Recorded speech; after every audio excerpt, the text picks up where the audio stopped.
Hi, and welcome back to the third episode. My name's Greg Willis, and this is the International Academy of WingChun podcast. Hey, Sifu, how you doing? Welcome back to the third episode. I'm doing well. Thank you very much. And Very I'm well. happy to be back and speak with you about things, whatever. Excellent. Yeah. Let's carry on. So, episode Yes. 2. We ran out of time. Of course, there's a lot to speak about when we speak about principles and mottos. So we went Yes. through the 8 fighting principles we have in the system, in your system. So there is, I understand, 12 fighting mottos. And actually, the Yeah. first one that we'll speak about, I think, is great. It's the one I personally love, and we print on T-shirts and everything. If you think you're too weak, you are. This is always a favorite of mine, and actually, it's so true. The mental aspect of the fighting, of combat, is what this relates to, right? Yes. And we always speak about it, what you think. I mean, thinking is a very powerful thing, so you have to be careful what you think and what you not should think about your life, about your future, progressing and everything. And of course, it's like a core. You plant a tree. A thought is like a core for me. And as well as you care about this thought and you always think the same thing and you progress in your thinking, so like I said last time, inductive thinking. I like this word because it's Mm. step by step to think the right way. I mean, of course, uh, we always read books about think and then you are. I mean, of course, if I would think today I want to be a hippopotamus in 20 in 24 June, yeah, of course that is not an inductive thinking. It's not real. Mm. Of course we have to be real. As a human we can reach a lot, but I'm not swimming in the river and become a hippopotamus, of course, even if I Mm. think it every day. Mm. So this is what I mean with inductive thinking. It's not a joke. It's really a very intense thing. Same like we spoke about, if you think about, oh, I'm fearing about to become sick and whatever, So of course Mm. we get sick sometimes. It's a part of the life, but if we fear about it, sickness will always catch us and it's always becoming worse. And so we have to be really careful about it. So that way I thought the last time to you, come on, if someone want to catch me some sickness, come on, let's fight, let's do it, let's end it, and then we'll see. Yeah, Mm. I will become stronger. This is my meaning, and this is how I think. And to think you are too weak is always it came up because of a question. Do you think I'm strong enough? Do you know this from your students? Do you think Students all my the time, talent is all the especially time? obviously the smaller, weaker students, not necessarily Yes. female, just a smaller build. Yeah, That is yeah, always have yeah. the doubt. The doubt. I mean, I understand this. And this is actually the trick from the streaming industry when they offer them the idea of you're perfect. If you are small, you always win because this is an advantage. Of course, it's actually not an advantage if you are smaller and you have less power. So, and we show the students, and this is the realistic part of our game, to show them how they become stronger and how they can use their strengths. Mm. And I mean, the idea of the others to say strength is working against you, it's not always true. I mean, some people are stiff and they have a lot of strength, but they don't know how to use it. That means Mm. not automatically that every strong guy cannot use it. This is naive, yeah, Yeah. to think this way. So this is, of course, we did some T-shirts about if you think you are too weak, you are.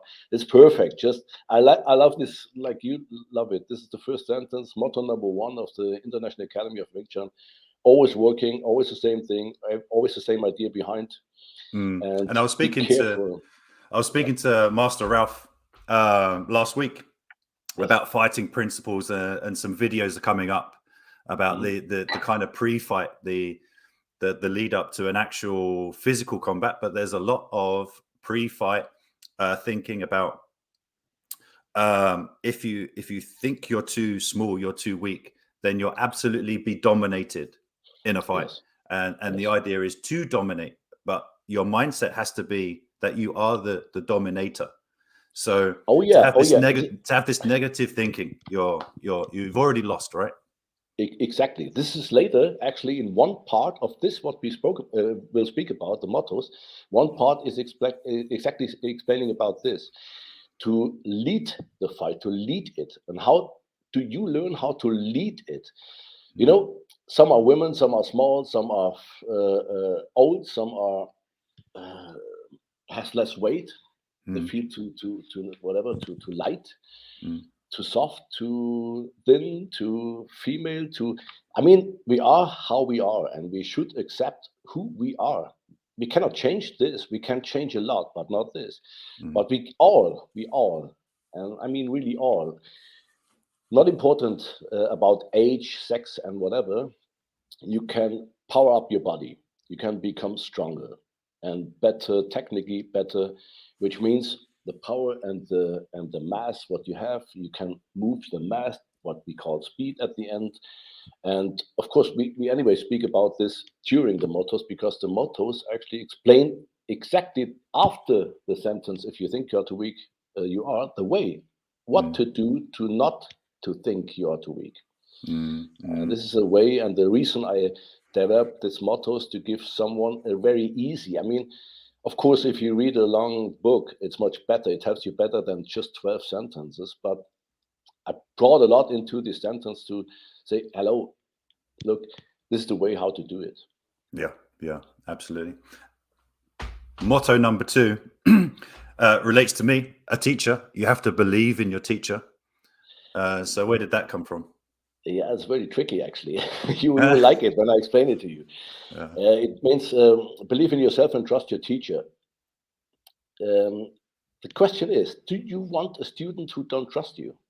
It means not don't please trust me. It means trust me or leave it. You know what I mean? It is actually for us as teachers, because if someone does not believe in us as well as in himself, we don't like him as a student. I don't like students who don't trust me. I had this in the past. Did he say the truth?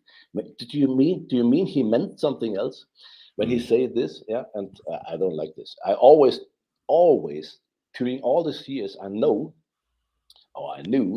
in the past that I have to tell the truth, otherwise I'm wasting my time and their time. So I always tell the truth, and if the students listen, they always get it. They always get what they need to get at this day, at this week, at this month. I cannot say something just because of wasting time or telling some stories or whatever. I'm not a storyteller. So we need students who trust in us, who just follow us. These are the students who are on the way to become a master. You know, when I say master, it sounds like far away, but I mean every student who starts, actually in his mind, he is on the way to become a master. The first day is the way to become a master. We can discuss about it, but it is true. You can stop this way after the second day, second year, after 10 years, but this is the way you started, but you lost this way. No one else, not the teacher or someone. It's just you. Your And you decision to stop say this way. the way of becoming a master, literally the title of a master, or how you feel No, you've accomplished a I mean, level? the title is just the title is just an acknowledge that I acknowledge someone to say, hey, guy, you went this way pretty well. Here's the title. But actually, the title even could come 2 years after, 2 years later. The way is the way. The way is the same way. And the person is the same person. The title is just a title. So at what point do you think that you've personally achieved that status, not regardless of the title, that you've achieved? I mean, actually, you're a master if you stay on your way. Actually, you are a master if you stay for years on your own way. You decided to go away and you did not leave this way. This is a master attitude for me. It's the attitude. We can say after 2 or 3 years, you have this attitude to become a master. This is a master attitude. After 3 or 4 years doing WingChun, I mean, I have respect of people who do half a decade WingChun. I mean, that's a lot. This is the way of a master. This is a mindset of a master. They just have to go through it. Yeah, and I mean, if the title comes, is the way finished then? You know, if you get a title, that means the way you went this way, or are you still going? So what is the title? What is the meaning of the title at the end? Actually, I changed this sentence, by the way, a little, and let me think. Learn to believe in yourself and stay on the way to reach your ideal, to achieve your ideal. This is actually how I changed this sentence just some weeks ago. Because this trust your teacher, the most don't understand really. So, but it's still good. It's still good. This is the old version. I sent you the new version tomorrow. It's just one sentence. It's just one sentence, not very much. Okay. But it is, believe in yourself and achieve. Go stay on this way to achieve your ideal. This is because this is what you want to reach, your ideal, nothing else. Okay. And then we move on to improving your technical knowledge, and therefore your physical and mental flexibility will therefore improve with that, right? Yeah. It is pretty simple for young people, let's say in the age of 15 to 30. Yeah, it is easy to go forward. They go to clubs, they read books, they do some extra school besides working, and they do a lot to improve their knowledge, whatever knowledge it is, and flexibility, mental and physical flexibility. They go and do sport, they learn, and after the age of 30, 35, 40, it is parting the wheat from the chaff. Do you say this? Yeah. Same. Yeah. Yeah, it is, and then you see who is real and who is not real. Because do you know how many people say, 20 years ago when I was young, I did this, but what are you doing now? Why don't you do this anymore? Did you leave your way? Did you decide it was wrong what you did? So did you go wrong way? And what is a better way now? To do nothing, to speak about the past. And this is the reason was the reason for me to write this sentence. And I guess Always, the first word is very important. Never stop. The power of your improve your technical knowledge, and therefore your physical and mental flexibility. So for me, that as you go through the different student programs, technician programs, for sure your technical knowledge always improves. You learn new things and you train more, and so therefore your physical and mental abilities can be more diverse, right? You can use them in more in a flexible way. Yeah, I mean, you learn to become extremely flexible, especially in a WingChun way. You think you know something, next day you think, okay, I knew something yesterday, now it's becoming better. But you would not find out if you did leave the way, right? And so you're absolutely right. You have to become extremely flexible, mentally. And flexible meaning to adapt as well, right? Is your meaning? Yes. This is my meaning. Yeah. Yes. To adapt to the situation, to the program, to the progress you found out it is different to what you expected, and Yeah. And then leading on from that, again, is related to technique. So work on the power of your technique, because only technical power you can use and is decisive in a combat situation. Yeah, this is absolutely true. The power, I mean, this is actually the sentence very important, because I know that a lot of styles, they speak about they have a big misunderstanding about power.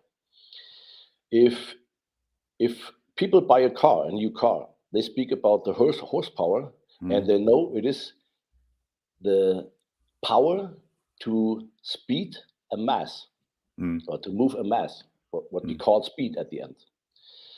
And the technical now I was just switching a bit. The technical power what we have in the WingChun is a very difficult thing. The sentences 3, 4, 5, and 6 are actually working together in the mottos. You will see it is one thing. It's one big thing actually. 3, Okay. 4, 5, and 6 is one idea of explanation. We will combine it later together. Mm. And the technical power is a very important thing, because it is not just power what we have, it is the technique and the speed. And the technique and the power is actually the most important, because speed you cannot develop without power. This is just the Mm-hmm. truth. It's just Mm. something you have to know. It's the same what we know when we buy a car with a lot of horsepower.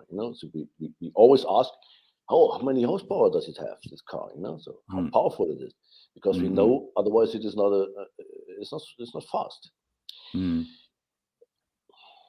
So without power, but not necessarily, like you say, big muscles. So you would say a big muscly guy is very Okay. powerful, but so therefore must be very fast, but not necessarily true. Okay. It is always how you, okay, when you develop power. I mean, actually, this next sentence will explain this immediately. Mm. If you develop power, you have to always be sure that you just don't destroy your technique. You know that people, when they are, I had a technician. It's an old story. He came back and asked, "What the hell did you do?" And said, "I took some Russian protein." And he looked like, I said, Oh, Russian really? protein? Russian protein, never heard about Russian protein. I mean, whatever he took. Sounds But suspect. he was actually, he was a good guy. But all of a sudden, he looked stiff and he could not move anymore. So, hey, guy, you have to, Because he got so big. Mm. yeah, he gets so big. But in the between, or in this time, he left a year and then he came back, looked like this. Mm. And of course, he did not train his technique. Mm. During he developed his muscles, Mm. and that is of course not the best idea. Always have to be sure if you gain some muscles or you are more powerful. And the thing is, if you develop more power, that does not mean that the muscles are growing, not Mm. automatically. Some people yes, some people no. It depends on your genetic. This is just it. And on this Russian protein, of course. How many So yeah, not Russian proteins do necessarily you check? bulking up. It's maybe strengthening the ligaments, strengthening the tendons, strengthening Yeah, the muscle yeah. generates power. So, and with this fourth sentence, it means if you train your power and you forget to combine it with your technique, Mm. and you do not use it with your technique. If you are more powerful and the technique is the same and the speed is the same, what is the power doing then? So it's just there. It is just your problem at the end. And so, If mm, you it's always the same idea. If you run away from a grizzly bear, you will yeah. see how powerful muscles could be. Yeah, Mm. his weight, he weighed maybe 3, 4, 5 times more than you, but he's faster. It is faster. The bear, the Mm. grizzly. Mm. Why? Because he's running every day. He Mm. he developed power in the same way. He used his technique of running, technique of Mm. using his body, his muscles. Mm. So if you use your muscles in a perfect way, like technically, of course, you can use this power. And this is what I mean with that. It is the technical power is the usable power in our system. And so would the forms, for example, Sinutao Sumq, help Yeah. with that? Is one part of helping developing technical power? Yes. If you do the forms right, of course, I Mm. agree completely. Um, you know, this is the way how we train the form. We train the forms we do a fast movement, we do it as fast as possible. If you do Ganser, for example, or Tanso, we do it as fast as possible, not just the movement as Mm. just the movement, we do it with the speed. But of course, it's not, no one is stopping us. We just go the way until the maximum reach. That Mm. means it is still an angle in our arm. We don't straight our positions if we don't train attacking positions. We Mm. straight positions if we train attacking positions, but we never straight positions if we train defending positions. There's always an Mhm, mhm. angle between Mm. the forearm and the upper arm. Mm. Mm. And so in the forms, we learn to go the maximum of the way. And actually, after starting and before stopping, would be the perfect position to use the transfer, for example. That's the function. After the start, after maybe 5 centimeters after the start and 5 centimeters before you would stop in the form. That is actually the perfect way where in this position we would collide to the attack. That means we would attack the attack. That would be the perfect defense. So the beginning is always problematic. That means you are too late, or you was too early. That means you finish the position and then it's colliding. That is too late. So it is about 5 centimeters after the start, about 5 centimeters before you end. And that way the forms are so important to develop immediately the maximum speed after you start. It's not a slow start and it's going faster. It is the maximum you can reach. Okay. And that's the same in all the forms. In all the forms, same idea. Absolutely same idea. I mean, in not in all the forms. In the first 3 forms, because in the Mokyan Sang you have this wood to stop you before you enter the position. Okay. Yeah, sure. And then we shouldn't mix this, because the first 3 forms are important for this way to train, and then we have this colliding idea with the form in Mokyan Sang. The wood stops us before we end the complete way, like the forms before, like the 3 other forms before, like Zenotard, Samkyung, Jutsi. Got you. And so we've spoken about already. You went straight into the 5th one, working on your speed without sacrificing your power. The cornerstones of the system is technique, speed, and power. And now but then after that, yeah, work on toughening your arms with dynamic, steady training. Is I guess from the first lesson forever. You're doing this.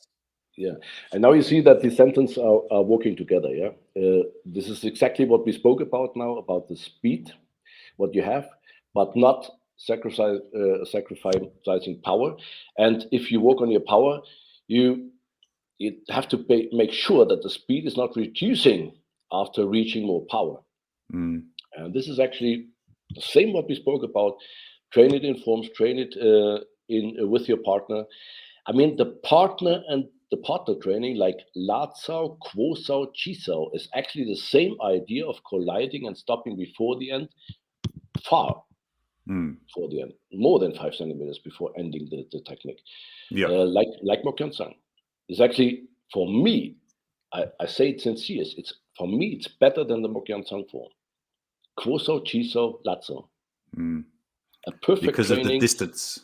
Because of the distance, yeah. And someone stops you don't have to stop. You don't have to program to stop your arm. No one, someone is stopping your arm. No, you don't stop your arm yourself. It's very important. In the forms, you have to program to understand the way to stop your arm yourself. It's a little problem in the form.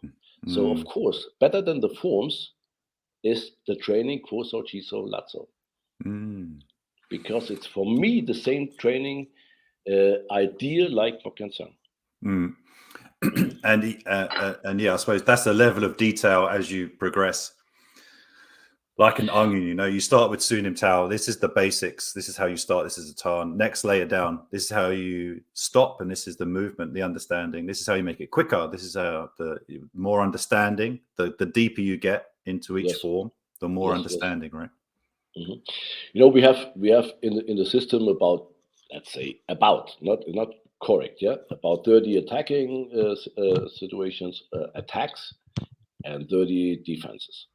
Some steps, some kicks, and then in the end, around 80 techniques. So, and the forms are there to train all techniques, even if you don't need it at the moment. The most important techniques are, for me, 12 techniques,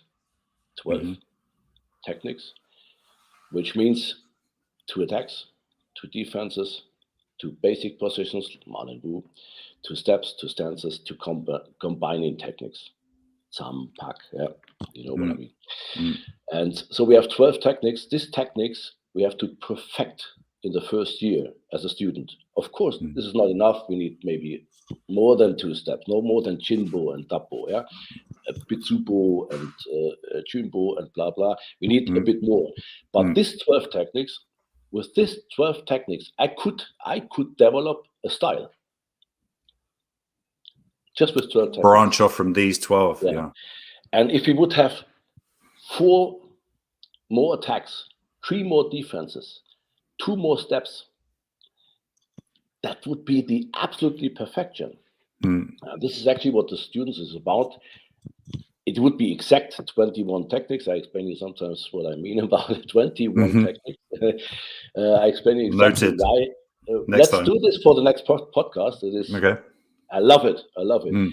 With 21 techniques, I would say the system with 12 techniques would be enough. If we would know 21, I mean, this is the fourth of the system. If we, as just said it, we have about 80 techniques in the complete WingChun system. 20 would be a fourth. This is fourth of the system already. And this is easy to learn in the first year. I was going to say, and these are Sunim Tao some Q techniques. Yeah. So Sunim Tao and some Q techniques, and only some, even not all.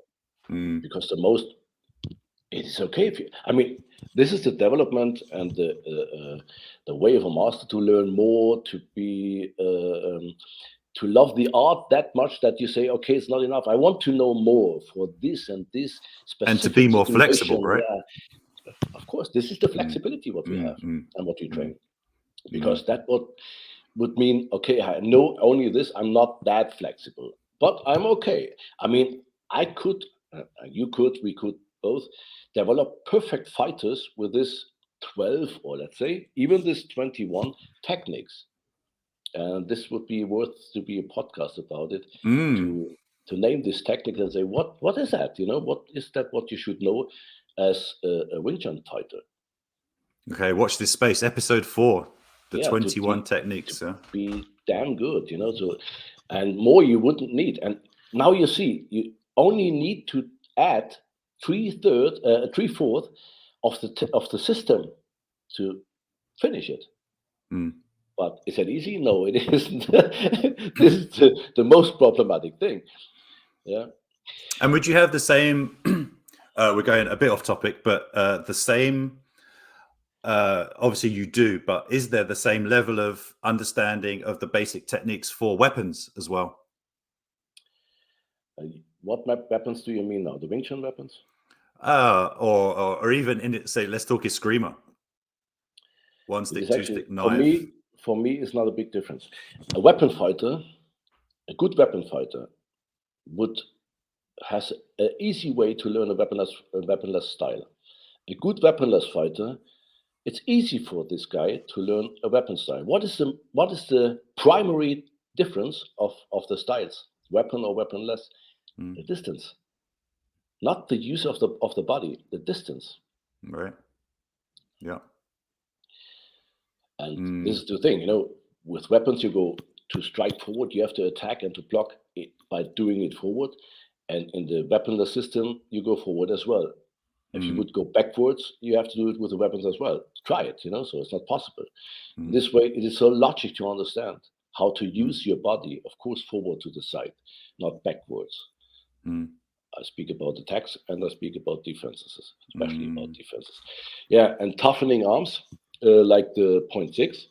Of course, Lazao, Chisao, Kosao, toughening arms, not the Mokyansang. This is the Mokyansang. It is not moving.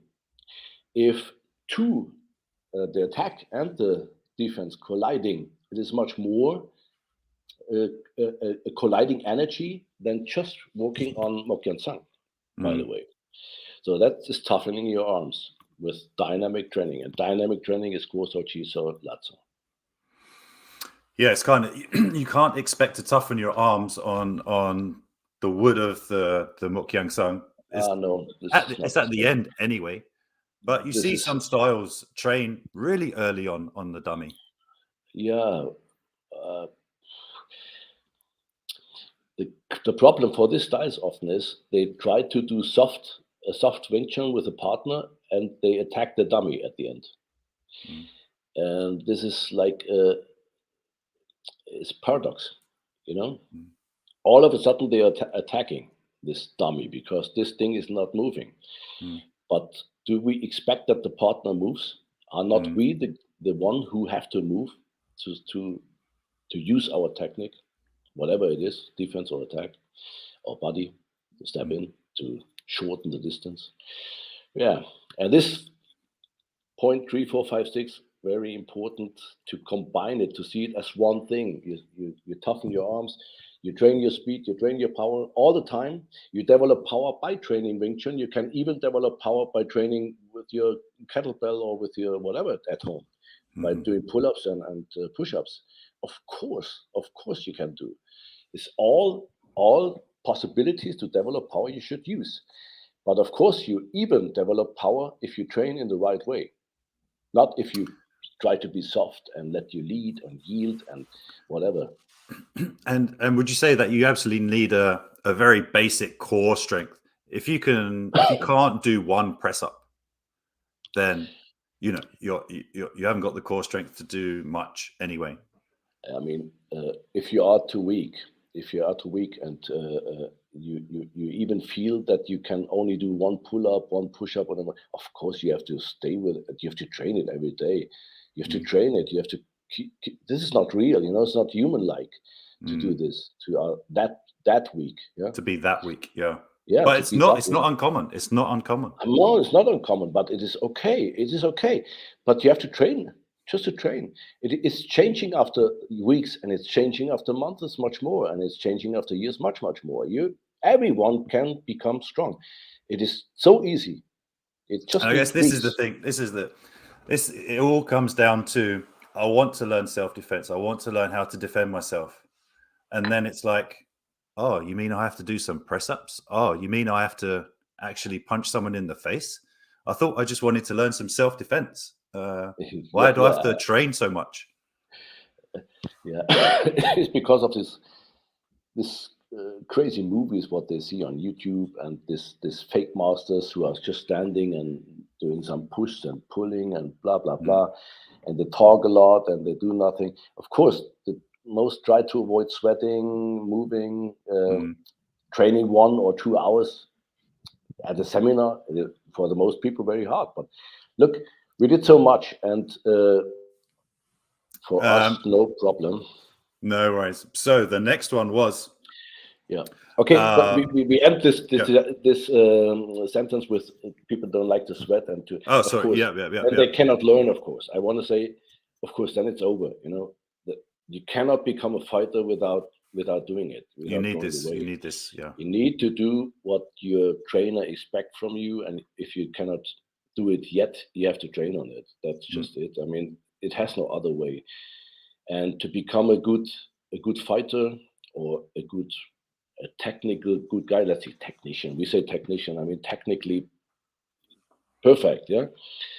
And technical perfection needs all this what we said in point 3, 4, 5, 6. It is no other way. You need to train. There's no shortcut. There's no shortcut to it. No. Point 3, 4, 5, 6, or 1, 2, 3, 4, 5, 6.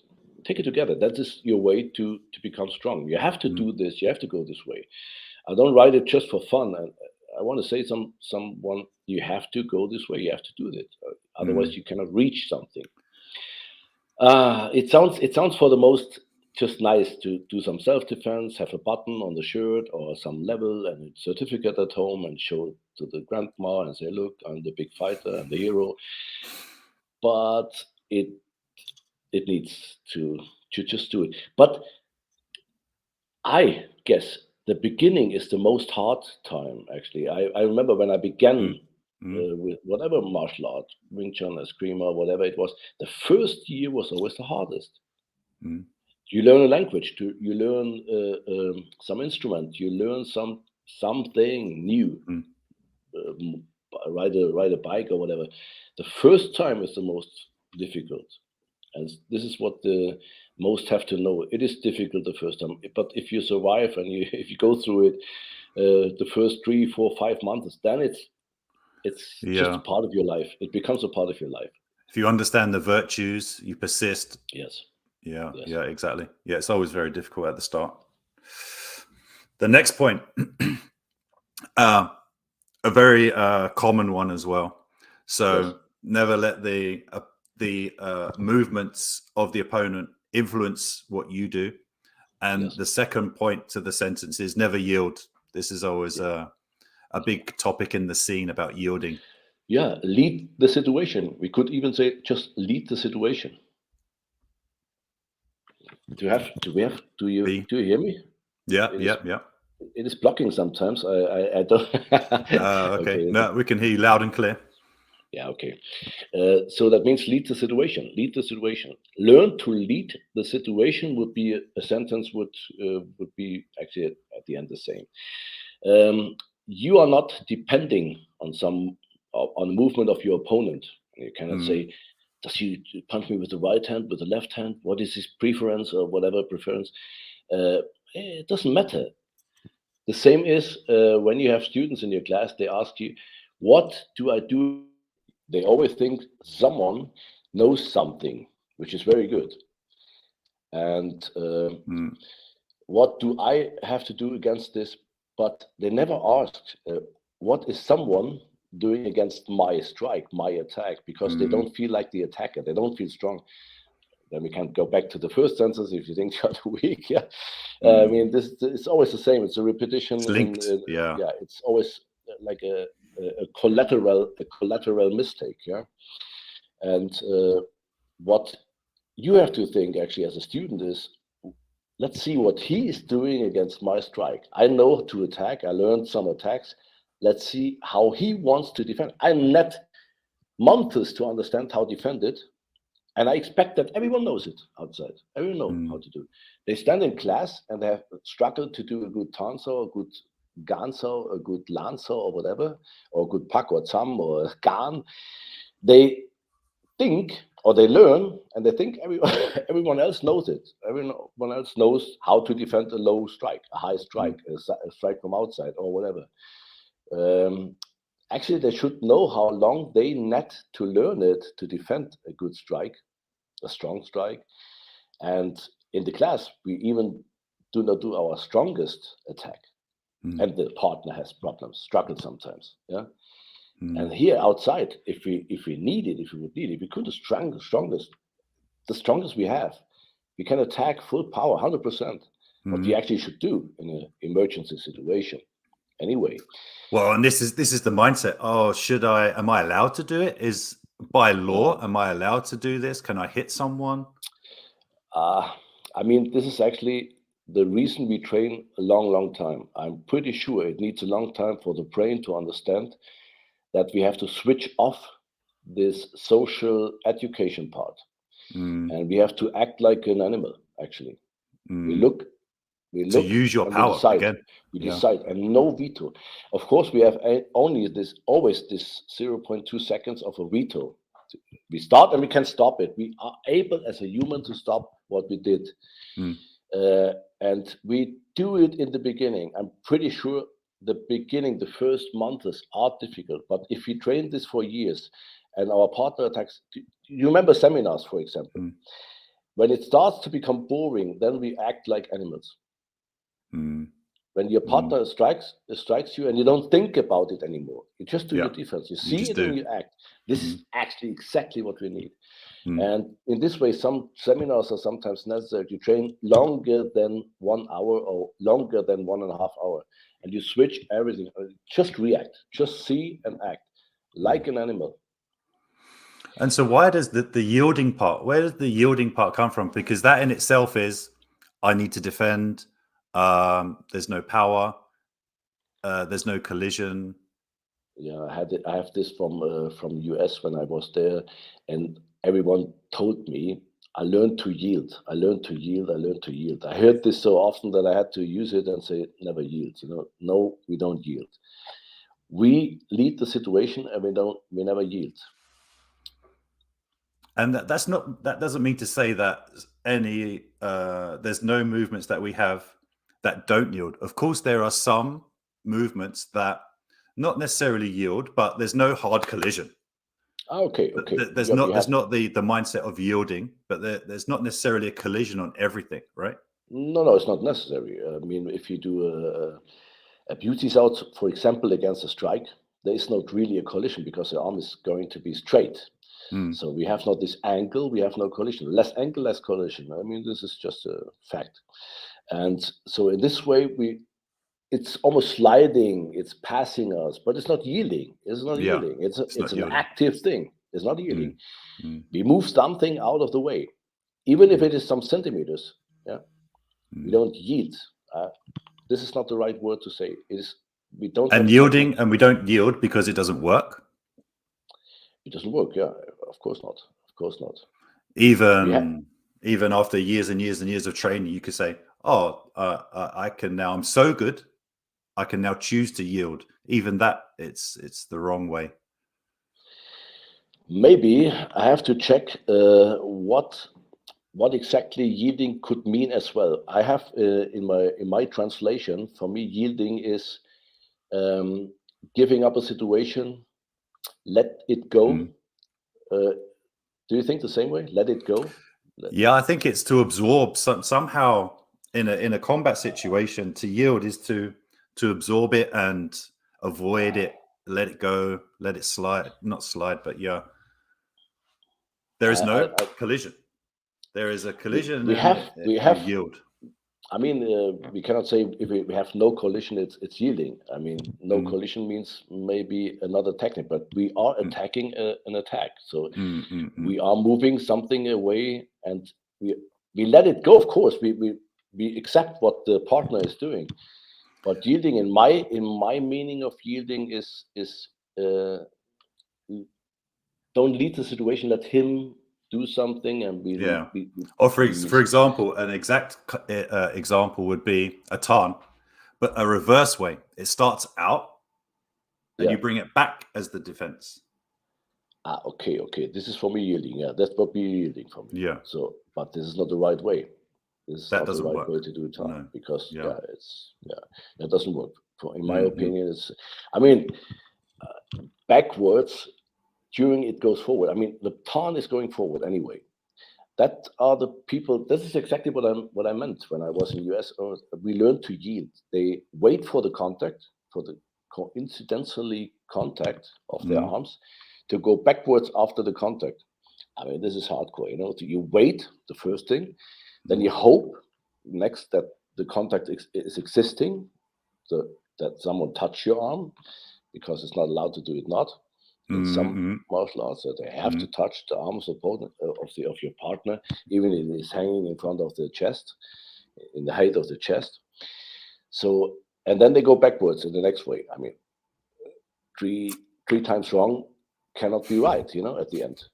And so in that way, I better say never yield. So attack, do something. I mean, what means that? Do you need the contact to your arm of the attacker? In my opinion, if we are progressing and we are an advanced student, advanced teacher, advanced instructor, we attack sometimes during someone attacks, and we even never have contact to the arm of the attacker. This is not necessary, and this is the advanced guy. I just do my thing, you know, and my opponent have to look to protect himself with his arms. I don't care. I don't care of his movements. And so principle number 5, you can attack directly if you have the skill and the knowledge. Absolutely, yeah. Is, if the main distance, principle number 5, the main distance comes, main distance is there. I see the main distance because of my trained eyes. I see exactly that I need a little step, about 30 centimeters. This is main distance, about 30 centimeters, even less to react. That means one step, one chinbo, one tappo, and attacking. So number 8, the exchange between defense and attack, as well as understanding of the combat distances, as you explained, the main distance is the basis of self-defense, the basis of Wing Chun, the basis of everything we do, all of our training programs. So maybe an explanation of defense and attack and the 2 combat distances. Yeah, I mean, we have 3 distances, but 2 combat distances. Yeah, the long distance, the far distance is the far distance. We cannot fight. The 2 combat distances, the main distance and the close combat distance, or the close distance. Yeah, These are the two distances we need to know what to do. And we need to learn this exchange, this interaction between defense and attack. What attack fits to what kind of defense? And exactly when you do, for example, a diagonal colliding turn, you need maybe a paksa with, let's say we do a turn with the right hand. We block something, it's diagonal. We attack a right hand attack with our right hand tansel. So it's diagonal colliding.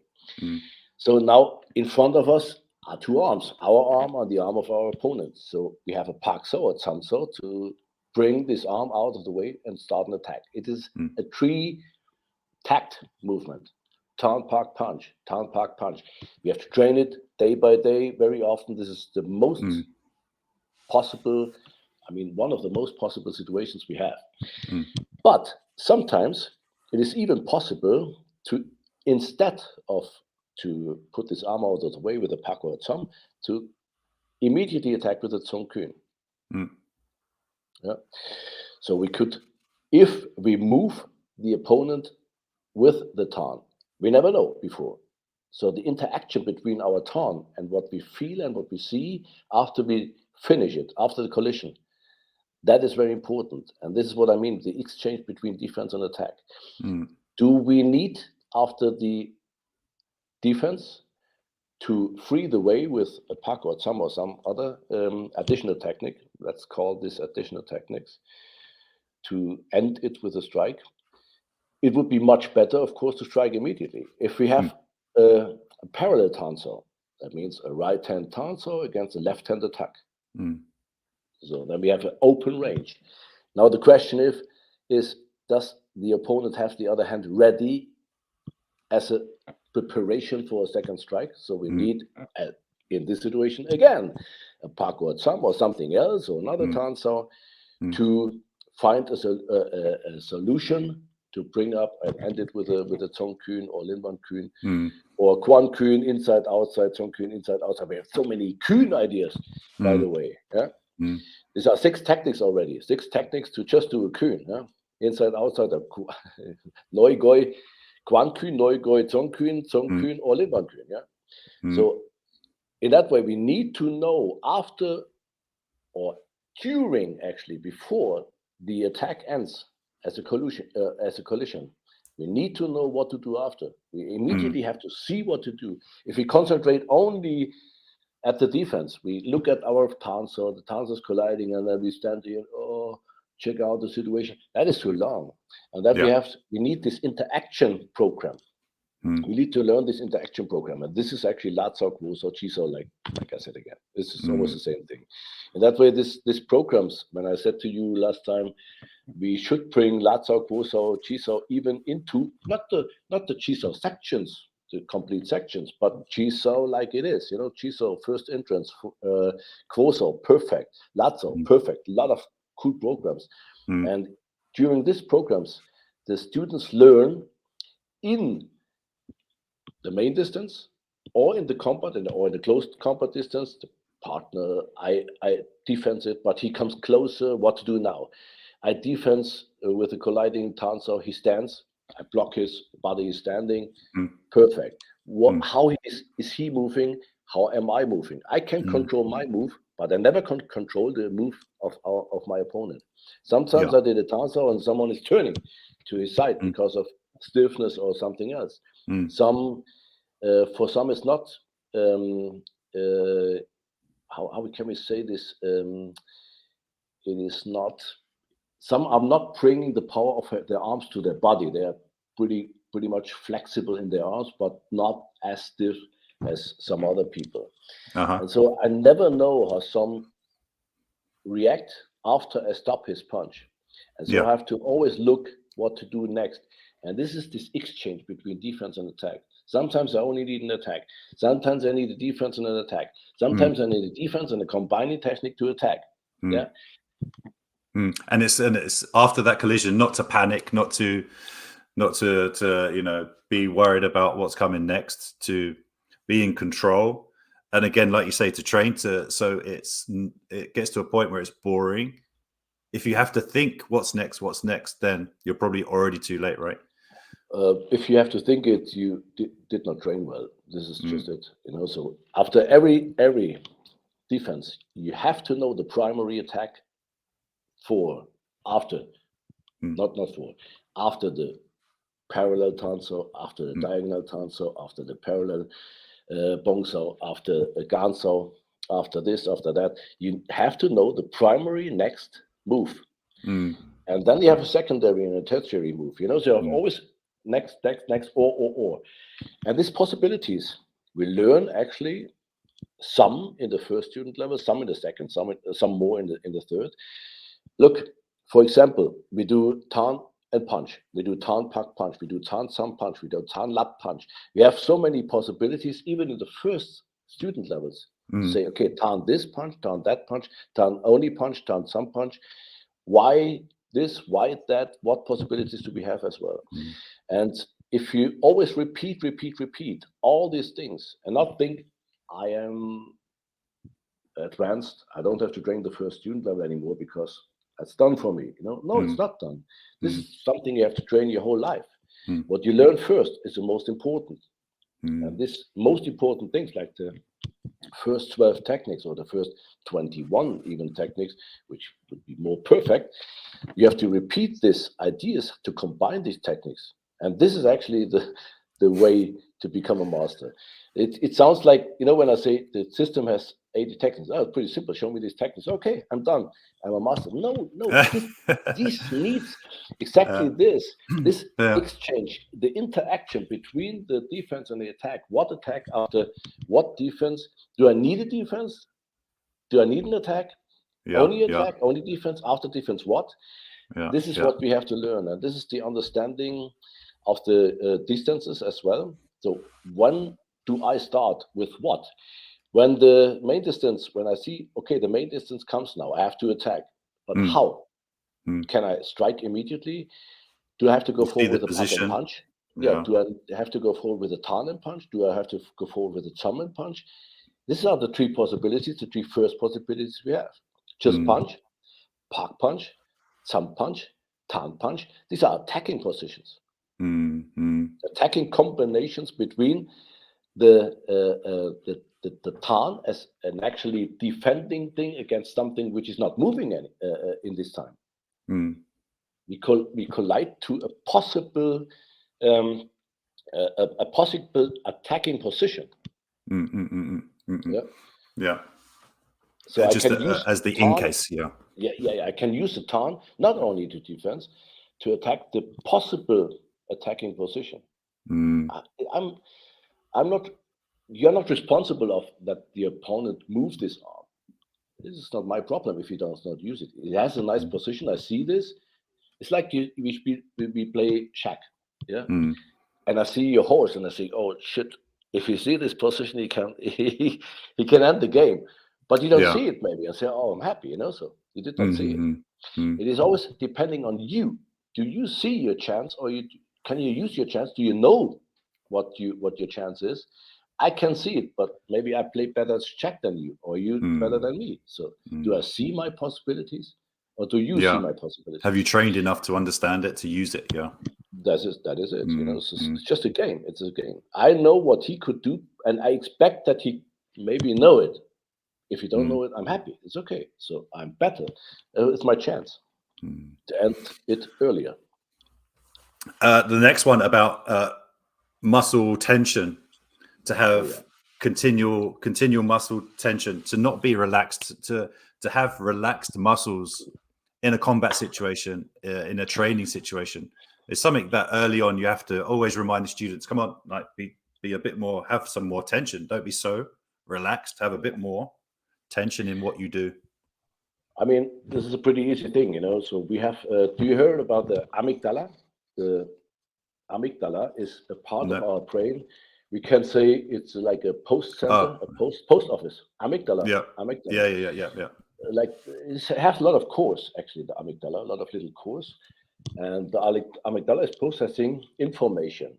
What I hear, what I smell, what I see, what I taste, what I feel, what even my emotions. Yeah, this is coming to the amygdala. processing this information, and he assesses a situation, if it is a dangerous situation. And so a lot of hormones like neurotransmitters and stress hormones like cortisol and adrenaline comes to the body, and the blood pressure is running up, the heart rate is rising up, and your muscles are ready to fight or flight. This is actually how humans is the animal setup. This is our function, so we cannot stop this. So we have this tense muscles, and if someone say in an emergency situation is relaxed, this is schizophrenic. You have to be schizophrenic to be relaxed. You're not actually switched on. I mean, you are maybe a serial killer or whatever, so it's not possible to be relaxed. Or you kill every day 20 people and you do not feel it anymore. But if we are in this situation, the amygdala is starting to work, and the neurotransmitters and the natural stress thing. Hormones are going out. It's a natural thing. And then we are shaking a bit. We feel this a bit. We are nervous. We cannot think that much. And this is the moment which is actually good for us, that we cannot think that much. We cannot doubt too much on what we do and what we not know. You're alert, you're ready, and that's when the training comes in. So you don't have to think, you just act. You just act. And by the way, if you flight or fight, doesn't matter. Even for flight, you need muscles. So can you run without muscles? I mean, this is actually a fact what we cannot ignore. This is very important point, the point 9. It's actually a physical thing. We cannot stop it. Every animal has it in another way, but humans has it with the amygdala. We cannot stop this. We can feel, taste, smell, see, emerge situations because of memory effect. We remember the situation because in the past, when we saw a guy with the naked upper body, we think he slapped us in the class.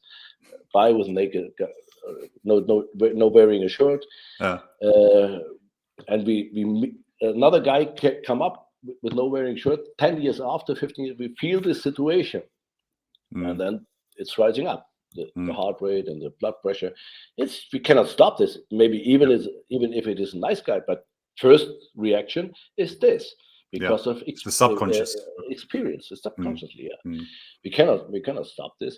And in real situations, it's good to have this. In some situations, maybe too much. It's a bit too much because of memory, and then we learn. Okay, this was just one situation, and then after the 10th guy with a naked upper body, we don't feel it anymore that much. And this flows into the 10th point. Combat is not harmony. So you need this. You need this adrenaline, you need this focus on this very intense situation. And so therefore it's not nice to have to defend yourself. It's a very serious situation. Absolutely serious. I mean, we wouldn't shoot out adrenaline and cortisol if we want to feel harmony, So some lion is attacking us and we feel harmony. This is, like I said, this is schizophrenic. And sometimes I read books like Fight is like Harmony, and it's a harmonic way of being or whatever, blah, blah, blah. I mean, fight is not, combat is not harmony. It is the opposite of it. And only the end brings the harmony back. This is the reason I spoke about, because of reading some books. They spoke about harmony, or in articles, combat is like harmony. I mean, what kind of people are writing this shit? How can you think this is harmony if someone is punching your face or kicks you or slap you? It's not, doesn't feel like harmony. It's not a spiritual harmony situation. Oh, absolutely not. So in that way, actually we don't love fighting. We love to learn how to end the fight as soon as possible. Of course, at the end, or in like we spoke about Miyamoto Musashi. Do you think when someone attacked him with a sword, it was a harmony feeling for him, or he loved to fight? I think both is not true. He did not love the situation, because you could be dead after the situation. You could be the one who died. In this century, of course, we don't think about it. We go into a fight and we don't think that we would come out dead. We maybe would not survive. In a real situation, right? Not martial art. And this is the problem with martial arts sometimes. The people say, I bring my kid to karate to learn some kicks or strikes. I mean, what does it mean? So, or I bring my kid. I did judo. Okay, for kids it's okay, but parents are sometimes the problem because they do not know what they actually should do with the kids to protect them. And of course, to learn something like striking and be a bit to grow up your self-confidence, it's absolutely good with every martial art. I no doubt, it's good for every kid, and for kids, WingChun would be maybe even too much. So I'm okay if some are doing. It's the same with the Tigers. The Tigers class that we run, they learn the movements, but you don't explain it in the way that you would the adults, for sure. Yeah, and it has to be more entertaining. For a 6-year-old, you can't explain all these things. Yeah, it's okay. It's absolutely okay. I understand this, and whatever they would do, actually, it would be the same fun for them or not. Yeah, it depends on how their mood are. Yeah, if a tournament in a martial art would be like this, let's say karate. The woman is in an age of 50, weight 40 kilos. The guy, 20 year, muscular, 90 kilos. And they fight together because they have the same belt. It means tournament. We say, mix. We pull some names and say, okay, Karen is fighting against Carl, yeah? And then they meet together, little Karen, 50 years old, yeah? And the guy, 20 years, muscular, 50 kilos more than her. And yeah, that would be a fight. And no protection, of course, because otherwise no fight. Would the people like to fight in this way? Would they love their martial art? No, of course not, because they wait. Women fight against women, same age often, because the older guys are doing something else, carrying the people, the young students to the tournaments with the car, not fighting themselves anymore. Because of what? Yeah, why? Why? Because they have more experience. Actually, it should be better. But actually, the woman had maybe she trained since 30 years. The guy since 5 years. Shouldn't she be better? Actually, did Miyamoto Musashi said to a guy? He wrote the book when he was 60, and he had some real fights in the age of whatever, 55, 56, 57. Did he say, "Oh, sorry, guy, I'm too old now"? No, because he would die. If he said that, he would die. No one would be interested if you are too old, too thin, too weak, to whatever. However you feel, you have to fight, and you survive or not. And this is what we have to know. Realistic or real is real, not real is not real. The martial art is not it brings you not the real feeling of fighting. So what I mean is we learn to fight, but to end the fight, not to love fighting. And the most they love fighting. You know what I mean? You love fighting. If you fight boxing, you like the boxing like this. You like to spar. This is different. You like to spar, yeah. But would you spar in this way? Would this 30-year-old older woman like to spar with a guy 30 years younger, muscular, 50 kilos more? Yeah. Would she like to spar with him? And this goes into the point 11. The self-defense is to protect yourself. You can't spare the attacker whilst you're defending yourself. It's not a sparring session. That's it. You have to end it immediately, and you cannot be nice to someone. You cannot say, he wanted to kill me, but he wasn't that good, so I had to protect him.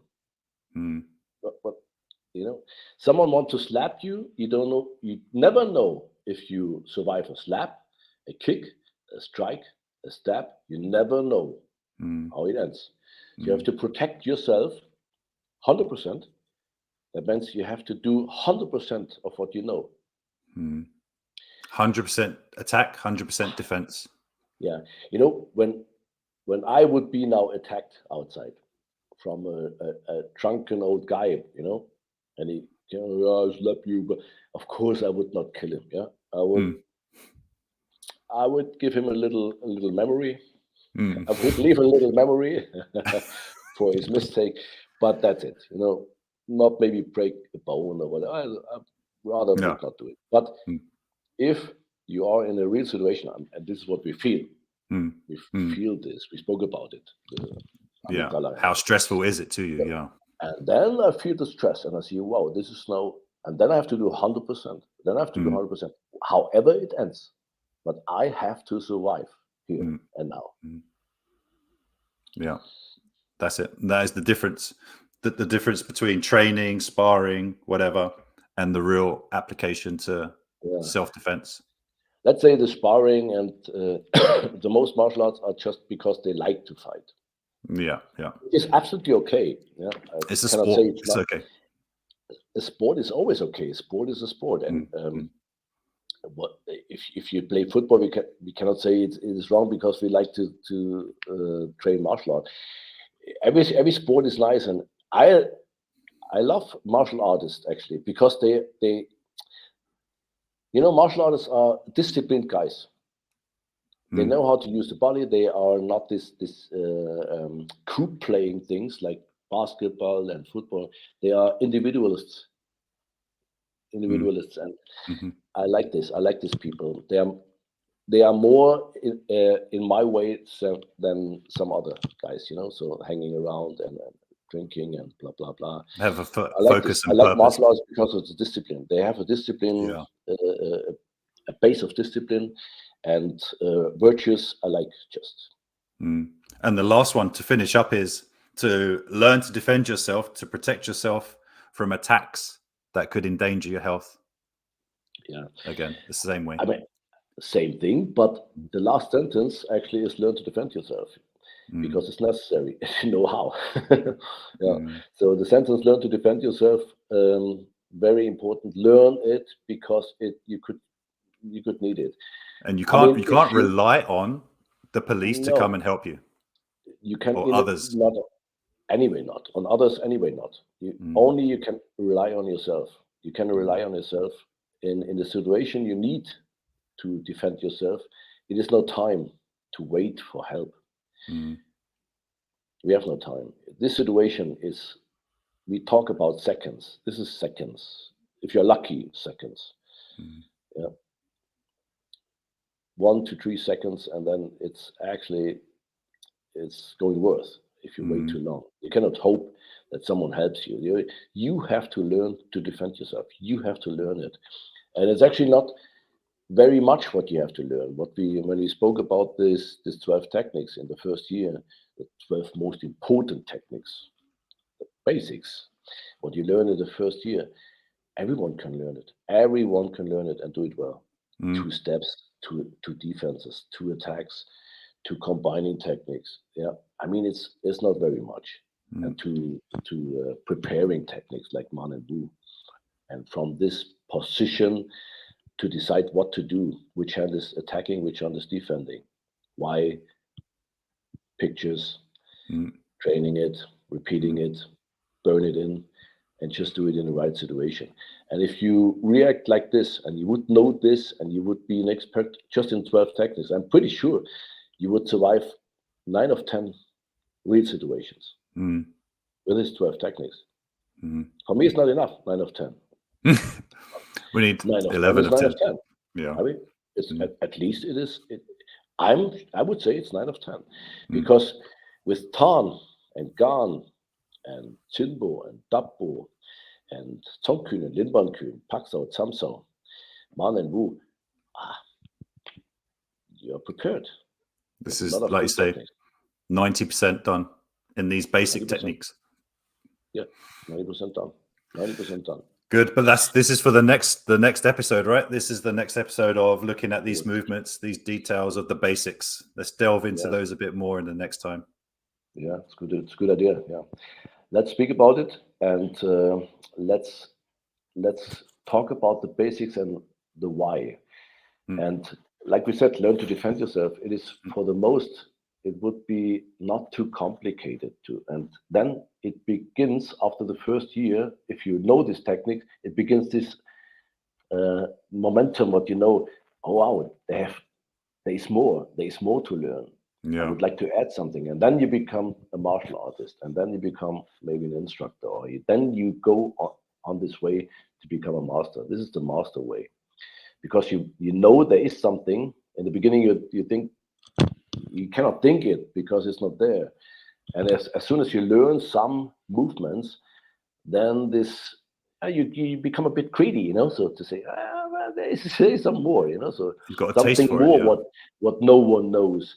And then you have this knowledge to attack or to defense, and the other one don't know what you are doing. No one knows your technique. And then this question of what do I do against, what do they do against me?